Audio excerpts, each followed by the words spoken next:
Good existence, cosmopolitans. Welcome back to the community-supported apothecary. I am the spagyricist here, Nicholas Jensen Denton, and this is my spagyric apothecary. Now, today on this beautiful day, in this beautiful present, I have a gift for you, the greatest gift that is truth. Now, the truth of the great schisms. I call them the great schisms. It's really our compartmentalized view of reality and how that keeps us from recognizing the true reality. This is cosmopolitics, the state of consciousness, if you will, in the world, and just kind of pinging off various systems of information and understanding to try and get a greater grasp on the totality of the universe and our position in it. And so with cosmopolitics, we can really talk, and I will talk about anything, but in this particular episode, what I'm here for is to discuss the evolution of the scientific conceptualization of the universe and how that has progressed from its inception up into the present, and hopefully a little bit about where I see the scientific inquiry to go. So we find ourselves, I find myself with the knowledge of the ages, universal truths that our society has been unable to really grok. Grok means to absorb it into the conscious, absorb it into some subconscious, and make it a factor of our experience and our behavior in the universe. So in the evolution of science, what we have now is Scientism.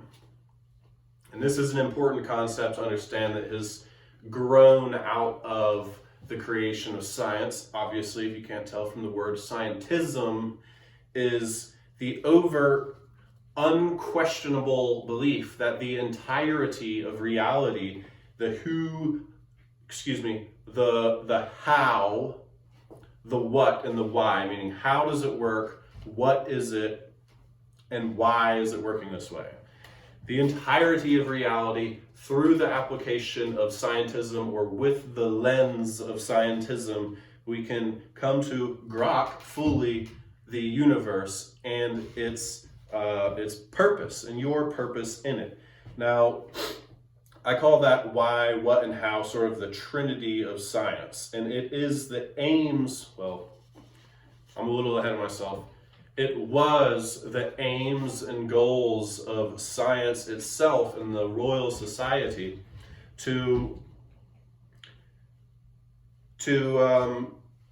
state the origins and the mechanics of the universal development through a strictly materialist scientific understanding. Now, what is materialism?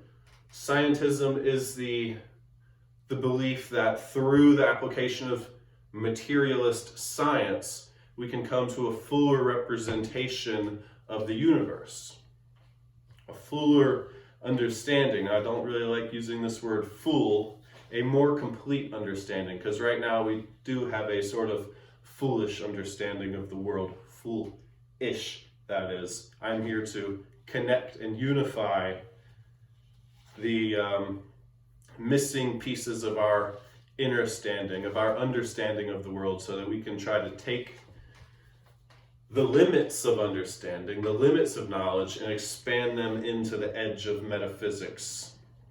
So we can't do that without getting through materialism. Now, materialism, science, as I said, is a material-based scientism, and materialism is a title that signifies more specifically what we know, we scientists, we people in the first world know as a particle-based science, a particle-based paradigm, in other words, an atomic scientist. An atomic science. The study of atoms and the physical interaction between atoms. This is, and chemicals, obviously, atoms, chemicals, synonymous. This is materialist science.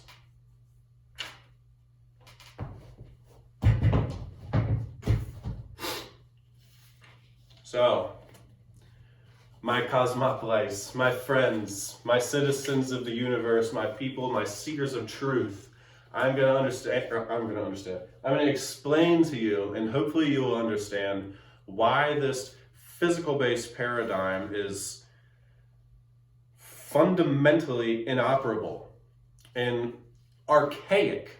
It's non-applicable. It does not correspond well enough to the reality to produce syntrophic results between us and the environment.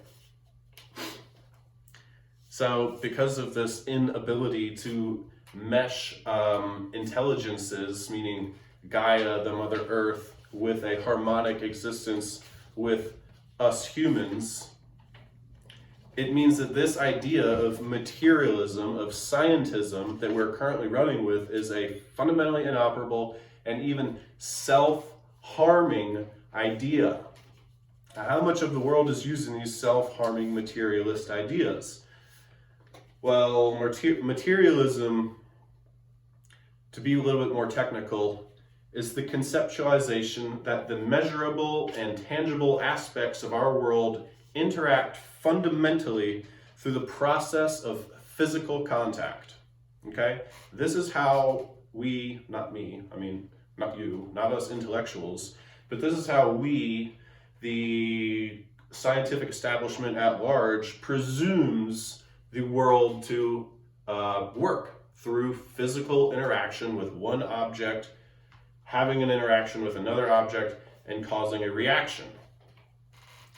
Like a collision of particles. One thing bumps into another thing, and through these things' affinities for each other in their physical and energetic composition, an observable physical change is caused from one collision of particles to another. So, as the old Al Jazeera used to state, basically what we're being led to believe is that the disappearance of white fluff from the browning, and the apparition of black burnt cotton on, say, a cotton field on fire, is due to the presence of the flame that has been ignited. One physical force acting on another physical force, causing a physical reaction. Or, as we'll go further, we're led to believe that an apple falling from a tree is the result of gravity, the gravitational attraction between two physical forces, an apple and the earth.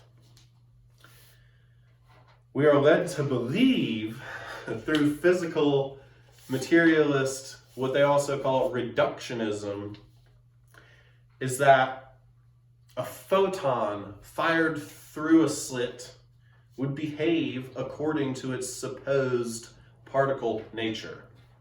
In other words, one gear turns one gear, one lever pulls another lever, so ropes and pulleys and some order of divine coincidence, we formulate DNA in the primordial soup at the beginning of time, and evolutionists discovered by this lineage of physical interactions, and that if this lineage of physical interactions could be accurately mapped out from the initial physical situation, otherwise known as the initial conditions of the universe, then every single interaction, every single energetic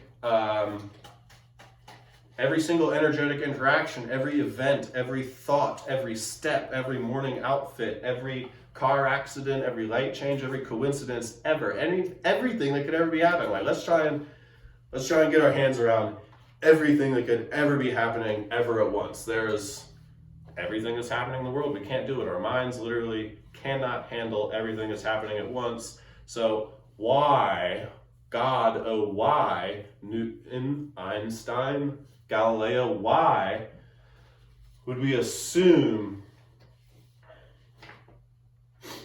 that this reality operates without recourse to a non-physical component? Because this, as I'm going to show you why, is not truly the case in this so-called, mechanical, material universe. So what I just said basically is that it would be practically impossible to determine everything that ever will happen given the initial set of conditions, because this materialist scientific understanding is fundamentally flawed and archaic. Now look at where it comes from. These materialism, these scientisms, these reductionisms, they come from a dark time. They don't come from an age of enlightenment. Lots of these ideas will move through the Enlightenment, but this does not originate in the Enlightenment. This literally originates in the Dark Ages. This is the same time that the leading authorities were murdering, torturing, jailing thousands of innocent people just for believing in something that they didn't believe in. God, maybe they believed in science, maybe they believed in heliocentrism. They were murdering these people for ideas.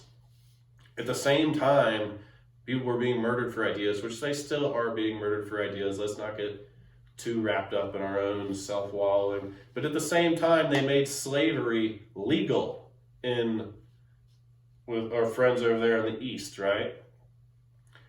Not that far east, still the Western world, Europe, Britain. They were making slavery legal, you understand? They were killing mathematicians. They were executing women.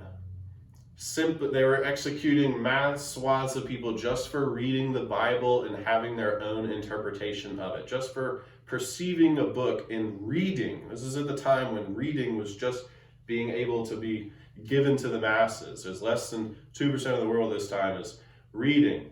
Slavery is being made legal. The whole universe is really being flipped on its head. This is when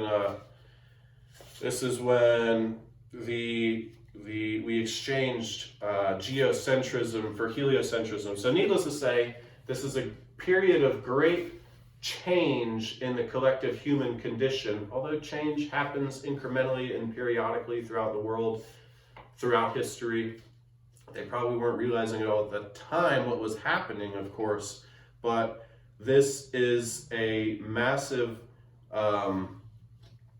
step towards the creation of the scientific institution. And just looking at where it comes from, out of the darkness, so good things come from the darkness, out of the darkness into the light, hopefully. And science as we know it has kept us in the darkness for a very, very long time. And here today, we are going to see the light. So where does materialism come from? Where does causal determinism come from? It was Galileo. Galileo was the first one. He said, the universe, it's mechanical. We can't understand the what, the why, and the how by looking at the universe and how it interacts with itself, basically. That he stated that every event, so here we are with all of the things that happen in the world, aside from, all of the things that happen in the worldly experience, in the personal experience, in the cultural experience, is necessitated by an antecedent event in accordance with the laws of nature. Every event, I'm going to read it again, every event is necessitated by an antecedent event in accordance with the laws of nature. So the event of me dropping this paper is in accordance with the laws of nature that govern the mechanics of that interaction. Now, that's partly true. Of course, the laws of nature could never, ever understand why I make the choice to drop the paper. which is the key. That's the key thing, the choice. We'll get into free will later, don't worry. Where does materialism come from? Galileo Galilei, our good friend, he said, if these laws of nature are to be accurately defined and described, they would extrapolate the nature of what they consider to be the creator, the supreme being, these mere humans of the Renaissance, the early Renaissance, thought that they could analyze the prime mover, which is another word for the initial conditions. They believed that with the knowledge of how objects interact, they will be able to reverse engineer and forward engineer every event that will ever take place. They said, through understanding how the laws work together, we can determine from that data we can determine from that data every causal mechanism within the events of the universe, within the events of action, specifically without a recourse to a non-physical reality intervening with the physical reality. So, recourse. I'm the recourse. But in this mechanical understanding of the universe, we are going to understand the why, the what, and the how without recourse to the free variable, which is the human being. So that's causal determinism in a nutshell. We'll figure everything out if we understand these few things here. And then once you understand those few things, you have ascertained total knowledge, or Jivan Mukta, which they call it in Sanskrit. We'll read that back later. But you see where this is going. We can understand the supremacy of reality by understanding the seed at the beginning. This was Galileo's mechanical understanding that suggested really that there is no such thing as self-change, that you can't change yourself because you can get rid of the variable, the hidden variable, the human, which makes random choices sometimes, or choices that cannot be put into equation. It gets rid of that. It's null and void. The concept of free will is completely eradicated from this mechanical paradigm. And that's probably why the Royal Society liked it so much. They don't like people having free will. They just want to tell them what to do and how to do it and when to get it done by. But anyways, Galileo took this reductionism and he invented things, telescopes, great advances in optics, and because of this concept of the universe, it became so provably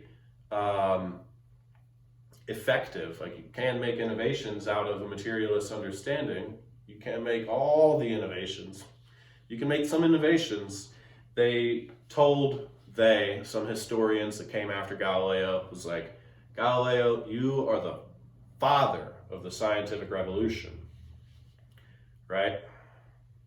So that was the creation of a materialist paradigm and the institutionalization of science, which became known as the Royal Society. So, moving forward in the progression of history, we now have this useful idea, and now, shortly after Galileo's death, Isaac Newton is born. And Newton and other scientists wanted to know the secrets, the supreme secrets. He's like, okay, I'm going to improve this stuff. And he improves the mechanical universe. And he says, you know what, I've been studying the occult. I've seen these wheels within wheels. What we have here actually is a clockwork universe. Now, Newton was an interesting person. He was a great alchemist, invented calculus. Don't like him for that. He was also a paranoid schizophrenic. And he was a very interesting person overall. His life, his translation of the Emerald Tablets are an absolute must-read if you're an aspiring alchemist like myself. But he probably he definitely did, as an occultist, wish to merge his occult metaphysical understanding of the universe with his scientific understanding. And so he created this Clockwork Universe. I like to imagine that he was inspired by Saturn and the songs of the spheres, if you will, which is, the wheels within wheels. Why is it a Clockwork Universe? I guess that was all of the greatest technology they had to reference their symbols off of. But I'm getting a little sidetracked here on the symbolism of the name of the Clockwork Universe. But it is really important, I think, to ask ourselves, like, what is in a name? Because in the beginning was the Word. Anyways, I digress. Newton, the father of gravity, took this same idea that you could reduce the universe to the fundamental components known as atoms and derive a logical interpretation of material and spiritual phenomena. And he tried to then apply this understanding to celestial bodies, i.e., we have the Clockwork Universe, a revision of Galileo's mechanical universe.